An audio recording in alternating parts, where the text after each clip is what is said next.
Հայրենակիցներս, գյումրեցիներս, այսօր եղել ենք գյուղ Կամոյում, եղել ենք գյուղ Ախուրյանում, որից հետո գնացել ենք հայրաքաղաք Գյումրի, շփվել ենք մեր հայրենակիցների հետ, լսել ենք իրենց հոգսերն ու խնդիրները եւ ներկայացրել ենք Սամվել Կարապետյանի տնտեսական 5 քայլերը եւ ներկայացրել ենք թե երբ եւ ոնց ենք ունենալու ուժեղ Հայաստան։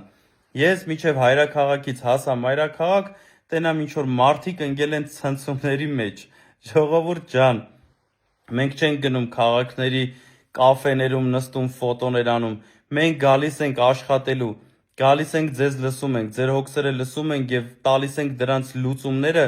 ու ներկայացնում ենք թե երբ եւ ոնց ենք անելու։ Ու դուք լավ գիտեք, որ այդ մենք կարող ենք անել ու անելու ենք։ Այդ ցնցումների ինգած մարդկանց եմ ասում, այդ որ հայրաքաղաքի կենտրոնում ադրբեջանցի գալիս վիդեոներ են նկարում ու ձեր ծպուտները դուրս չի գալիս պատվալներից, քիչ եք բան խոսում։ Բա խոսացեք, որ Գյումրիում 2000 անտուն մարդ կա, կարող այդ հարցը քննարկենք։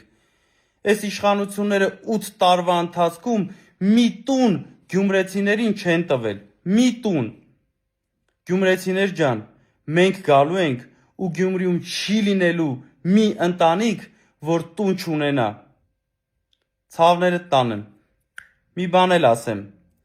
Գեներիս կեսը գյումրեցի է, ջիգարները տուդեմ, Աստված բոլորիդ հետ։